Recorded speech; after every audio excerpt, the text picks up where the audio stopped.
Good morning, Zodiac singles, super singles, completely singles, totally singles. If you're not, if you're thinking of someone, you got the heart spread. And also, if you haven't, check out the Soul Family read.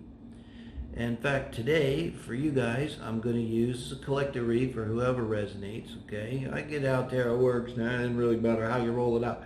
If you happen, like like what we're going to do with the cards, when you open a book and lo and behold, just read one sentence, one paragraph, it always strikes a chord, no? Everything's connected, it's not surprising, no? But so, what I'm doing is shuffling, and I kind of do the same thing here. I'm going to see kind of how it's different. It's curious to me. I'm going to take that. Because I do the same kind of thing. And I'm stealing this directly from Tarot Victoria, who's a daily read I've watched for years, and I watched her for years, and one of my very favorite tarot readers, and always resonate with. I think she's a Sag. So it's kind of how I model the Soul Family, or my inspiration. I want to, I don't create that, so I'm just kind of more myself there, and read myself into that reading. But this is for singles, okay? So this is like you cleared the plate here, and you got room for someone. It's going to be someone new. I maybe you know, people keep telling me that with this reading, but my intention for this is like someone that's wide open, and we're looking, because I want to see what they're like too. I always want to see that. But this reading too is more of a checkup of where you guys are at. We'll see if they show up, but this is a checkup reading, okay? But emotional checkup reading. Because now what I'm going to do, shuffle a little more. I want to be really sure I shuffle. I just came out of the other reading. So I'm going to pull the Six of Cups, wherever it is in the deck. You can remember to find it. And then we're just going to read the cards on either side of it and the cards underneath of that. It's like, ends up being a 5-card reading. But it's going to be based around the Six of Cups energy. And before I start the reading, I'll quickly read the Six of Cups. This is going to be from the Gilded Tarot. And why I do this is when, on the occasion when I wake up with a card on my mind, the other day it was the Sun card. I hadn't seen it in a while.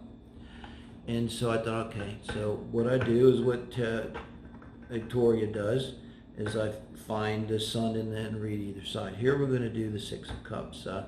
It's an emotional balance, and it really is a future, past, present, future read, which is respecting time, which is in the 3D, which I don't think exists in spirit. I've been there. I'm pretty sure it doesn't exist. That's why it takes time to manifest for us. I call it the astral train. And very most often the astral train is left station, and just like they can't send a cell message and say, hey, I'll be there at 7 o'clock, or I'll be there on the 28th of September. But that doesn't mean it's not coming. And so, let's see, where's my Six of Cups today? I kind of like going through the cards. It'll probably be on the bottom. Six of Cups, where are you? Where's my Six? I've been getting a lot in the Soul Family read. The King of Cups, the Queen of Cups keeps coming up. I believe people who watch that have been doing the work. A lot of things going on now are still about the manifestation from 8/8 line gate. This doesn't go away because people stop talking about it. That's big energy, man. 10 of Cups, where are you, girl? She's a girl. I don't know. 9 of Cups, kind of dude on the card, right? What is that? I don't know. Why is it one masculine, feminine? Kind of do know. Wow, she's really hiding. Last time, there she is. Oh my God. I shuffled pretty good. I shuffled after the last reading too. Jeez. And so I could take this reverse. Okay, so what we're going to have here around the Six of Cups, we had in the last reading, the Ace of Wands was in the future position. This is very different. This is very interesting. But we have the Ace of Wands in the past position, and then we have the Ace of Pentacles in the future position. Holy moly. First thing comes to mind, and I'm seeing the Six of Cups here as something in the middle, you know, but the first thing comes to mind is fire sign, earth sign, you know, energy.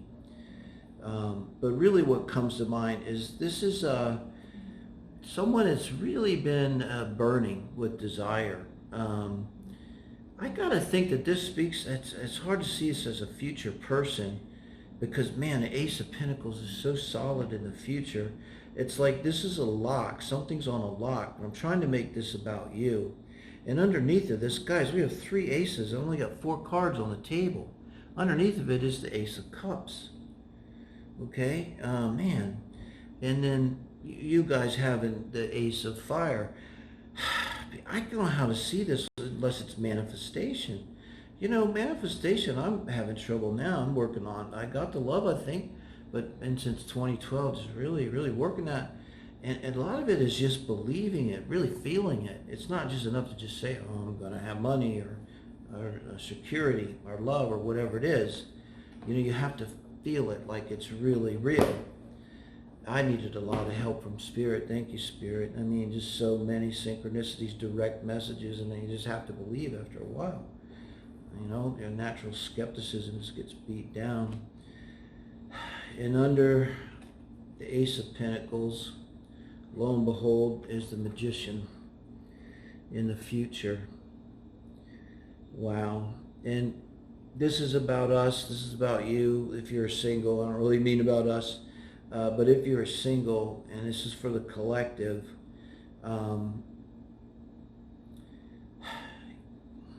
this is using everything you got to make something happen. And this is the masculine, divine masculine to me, opposite of the star, okay, or masculine of the feminine. And to me, this is pure manifestation, making something happen, but this is really solid. So, I mean, in other words, this is not an affair. This is not just a relationship. With the Ace of Pentacles, it's a very solid, new, stable relationship. I mean, it's not here, but this is heading towards 10 of Pentacles. This is heading towards 4 of Pentacles energy. I believe that's what you're trying to manifest. This is your reading. Like, you just don't want to get on Tinder and get fucked.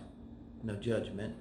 But you ain't playing. But yet, of course, a lot of passion involved and a lot of emotion involved. And I believe this is speaking to someone that's truly a manifester. You put your heart and you've taken actions to manifest in some way. I do. Each their own. You know, there's a lot of advice on that. But let's briefly read, if you're hanging with me, the Six of Cups, because I bet this is going to be helpful. I often see it. It is a soulmate card, sure. I see that. I kind of read it. It depends. But also it's an emotional card. It's really good. 5 of Cups sucks. 6 of Cups, you're coming out of that. Also, I say, just look at it. You look at this card. It makes me feel good when I look at it. I'm a intuitive reader. Now you look at like the Devil card, and that creeps you out a little bit, you know. Definitely gets your energy going. But this, to me, looking at this like looking at a fish tank or beautiful scene, it's just so, it gives me such a good feeling. How could that be bad? Okay? 6 of Cups. Children explore a colorful fantasy land. Cups filled with delightful flowers and friendly animals enchant them. The cat in the foreground represents the present, and the scene behind is the past. This memory of a happy time in the past can provide warmth, a sense of security, and an inspiration to shape the same benevolence. It can also create a romanticized sense of nostalgia that causes a profound sense of disappointment in the current situation. Insert Neptune in your chart, okay? It's at 22 Pisces. This is a lot of Neptune energy. You can Google or YouTube Aspects in Astrology. She's an amazing astrologer, this woman. And she has a piece on Neptunian relationships. Could be relevant here. Just as the Lovers, Major Arcana 6, indicates a balanced choice, so this card contains a necessary element choosing how the past will affect the present. That's what I said. It's a bridge card, okay, between all this manifestation that you poured your heart into. And finally, with the magician in the future showing that, I'm going to tell you right now, it just hit me hard. I'm getting chills. You're manifesting a manifest. You're manifesting each other. If this is your reading, you are connecting with someone who's manifesting you.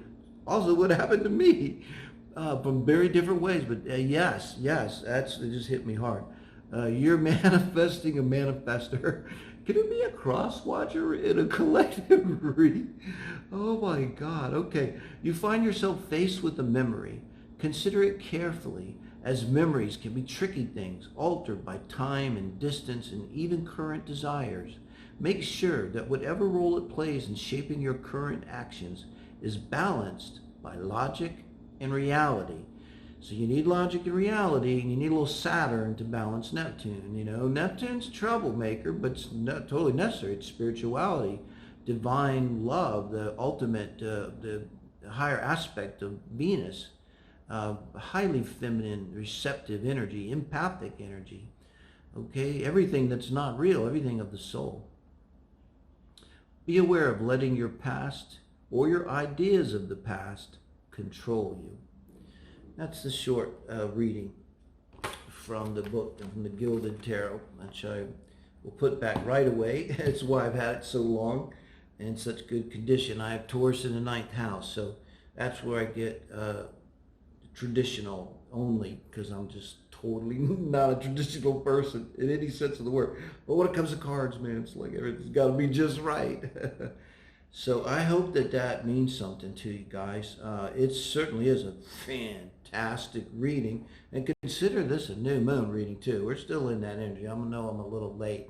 I fell and it was like, I feel like everything hurts. Like I got hit by a truck.